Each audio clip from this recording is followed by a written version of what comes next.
का स्वागत है आपके अपने चैनल सोरान अकेडमी क्लासेस पर। यहाँ बात करेंगे राष्ट्रीय आय एवं योग्यता आधारित छात्रवृत्ति योजना परीक्षा 2025 और 26 की।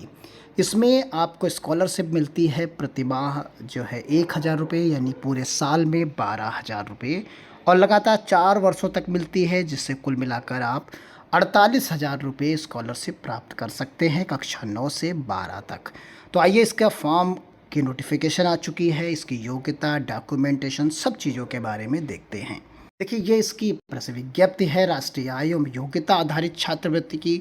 इसमें बताया गया है कि 5 सितंबर तक आप फॉर्म को भर सकते हैं। कब से? 5 अगस्त से फॉर्म को भरा जा सकता है। और ये परीक्षा का आयोजन होगा उसके लिए कि जो सत्र 25 और 26 आएगा, उसमें जब आप एडमिशन लेंगे तो आपके लिए होगा। और यहाँ जो लोग एडमिशन लेंगे वो कक्षा 8 में पढ़ रहे हों, उनका सत्र कहलाएगा 2024 और 25, यानी 24-25 सत्र में जो छात्राएं कक्षा 8 में पढ़ रहे हैं और वो किन विद्यालयों में पढ़ रहे हैं, वही लोग एलिजिबल होंगे। आइए उन पर भी एक नज़र डालते हैं। देखिए, यहाँ पर एक राष्ट्रीय आय एवं योग्यता आधारित, जिसको शॉर्टकट में NMMS भी कहा जाता है, इसके तहत कक्षा 8 में चयनित होने वाले छात्रों को कक्षा 9 से 12 तक की पढ़ाई के लिए आर्थिक सहायता प्रदान की जाती है। और ये आर्थिक सहायता होती है 1,000 रुपये प्रति माह, यानी हर महीने आपको 1,000 रुपये प्रति माह के हिसाब से दी जाती, जो कि साल में 12,000 रुपये बन जाता है। और ये 4 सालों तक दिया जाता है, इसलिए टोटल बन जाता है ये 48,000 रुपये। तो आइए इसकी डिटेल और समझते हैं।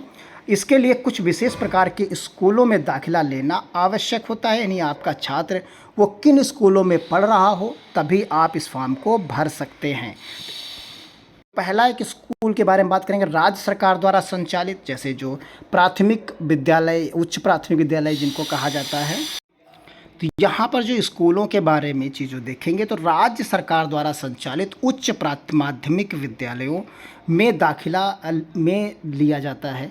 आप कैसे में दाखिला लेंगे? और ऐसे स्कूल जो राज्य सरकार से वित्तीय सहायता प्राप्त हो, उनमें आपको दाखिला लेना होगा। और दाखिला लिया जा सकता है राज्य स्थानीय निकायों द्वारा संचालित स्कूलों में, चाहे वो नगर पालिका, जिला परिषद या अन्य निकायों द्वारा संचालित स्कूल भी इस योजना के तहत मान्य है। यानी आपका जब बच्चा इन परीक्षा को पास कर लेगा तो आपको इन्हीं स्कूलों में पढ़ाना होगा, तभी आपको मिलेगा। यानी आपका बच्चा जो है कक्षा 8 में पढ़ रहा होगा और फिर वो जो है परीक्षा देगा NMMS की, यानी 2024 और 25 में जो आपका बच्चा है, वो छात्र है, वो कक्षा 8 में पढ़ रहा है।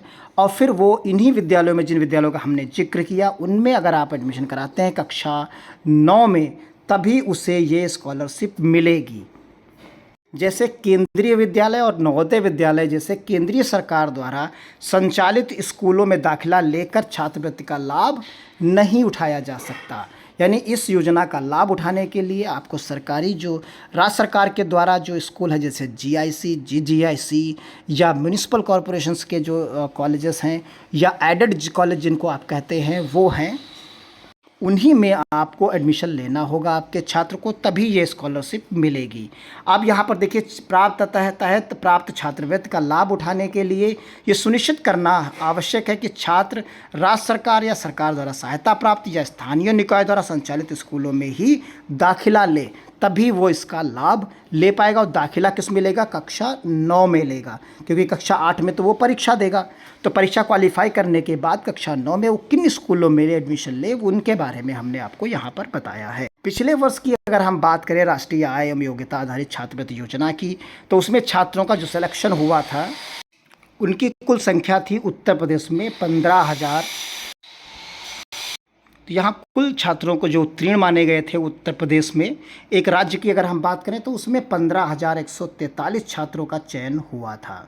इसमें कहा गया कि मेधावी छात्रों को कक्षा 8 के बाद अपनी माध्यमिक शिक्षा जारी रखने के लिए प्रोत्साहित करने का इसका उद्देश्य होता है।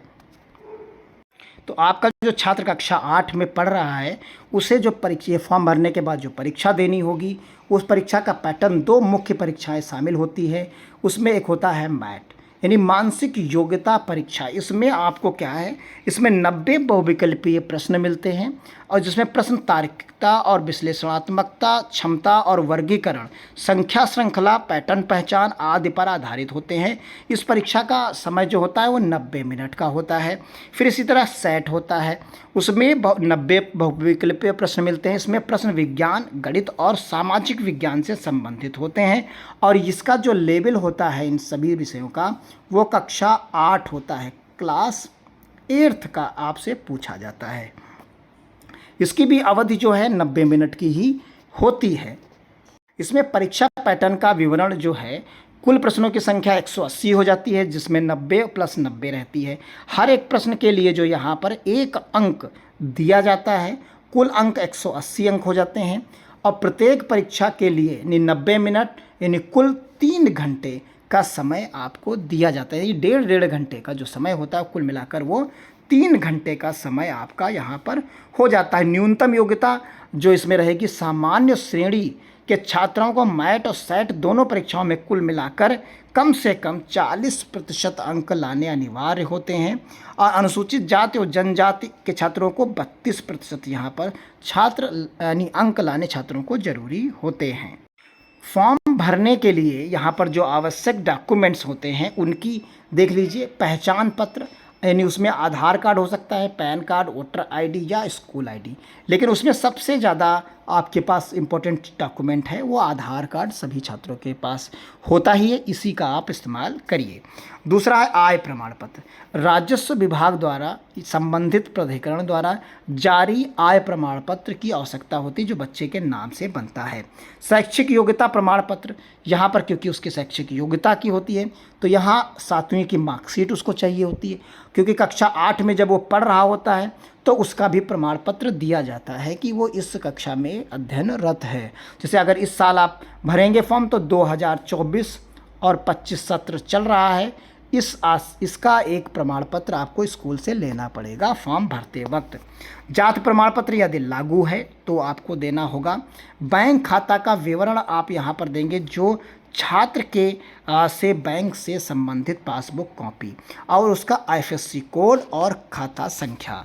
पासपोर्ट साइज की फ़ोटोग्राफ चाहिए होगी जो लेटेस्ट में ही खिंची हुई हो। निवास प्रमाण पत्र जो है राशन कार्ड, बिजली बिल, पानी का बिल इस तरीके के होने चाहिए। स्कूल प्रमाण पत्र के रूप में स्कूल से प्रमाण पत्र जिसमें छात्र के नामांकन और वर्तमान कक्षा का उल्लेख हो, इस प्रकार का स्कूल प्रमाण पत्र भी आवश्यक होता है, जो है मुख्य दस्तावेजों में ये शामिल किया जाता है। तो ये कुछ मुख्य बातें इसमें थी जिसमें आप देख सकते हैं एक कि जो परीक्षा के लिए आप ऑनलाइन करेंगे इस फॉर्म को, वो वेबसाइट क्या होगी, तो ये वेबसाइट आपके सामने है entdata.gov.co.in यहाँ पर है और ये जो परीक्षा होगी वो 25-26 सत्र के लिए होगी। छात्र छात्राएं दोनों सम्मिलित हो सकते हैं और 23-24 यानी पिछली कक्षा उनकी साथ रही हो जिसमें वो न्यूनतम 55% अंकों से ही उत्तीर्ण हो, इससे ज़्यादा से हों। और साथ में यहाँ पर छात्र छात्राएँ 24 और 25 में जो वर्तमान में चल रहा है वो किन किन विद्यालयों में पढ़ रहे हों उसकी जानकारी यहाँ पर दी गई है। जैसे GIC, GGIC या एडेड या स्थानीय म्यूनिसिपल कॉरपोरेशंस वाले में कक्षा 8 में अध्ययनरत हो और ये चीज़ होनी चाहिए। जवाहर नवोदय विद्यालय यानी JNV, KVS, सैनिक स्कूल, तो यहाँ पर JNV में आप देख सकते हैं या KVS में देख सकते हैं या सैनिक स्कूल या कोई रेजिडेंशियल स्कूल है या कोई भी मान्यता प्राप्त स्कूल है, प्राइवेट स्कूल जिसको आप कहते हैं, अगर उनमें बच्चा पढ़ रहा है तो आप इस फॉर्म को नहीं भर सकते। यानी आपका बच्चा अगर सिर्फ और सिर्फ GIC कह सकते हैं, GIC या GGIC या आप शासकीय सहायता प्राप्त या स्थानीय निकाय म्यूनिसिपल या जो उच्च प्राथमिक विद्यालय आपके गांव में बने हैं उनमें अगर बच्चा आपका पढ़ रहा है तो आप फॉर्म को भर सकते हैं। और अभिभावकों की आय जो है 3.5 लाख रुपये यानी 3,50,000 से अधिक नहीं होनी चाहिए वार्षिक। अगर इससे ज़्यादा है तब भी वो इस फॉर्म को नहीं भर सकते। इस परीक्षा में तो किसी भी प्रकार का शुल्क नहीं लिया जाता है। फॉर्म भरने के लिए यहाँ पर जो फीस लगती है वो 0 फीस लगती है। आप देख सकते हैं ये वेबसाइट है, इस वेबसाइट पर ही आपको ये फॉर्म मिलेगा। इस फॉर्म को आप यहीं इसी वेबसाइट पर भर पाएंगे। अभी फ़िलहाल ये पिछला फॉर्म इसमें दिख रहा है, ये क्योंकि सत्र 2024-25 का दिख रहा है। आज 1 अगस्त है और फॉर्म शुरू होगा 5 अगस्त से, तो ये हटके दूसरा अपडेट हो जाएगा। यानी आप 5 अगस्त से इस फॉर्म को भर पाएंगे इसी पर्टिकुलर वेबसाइट पर।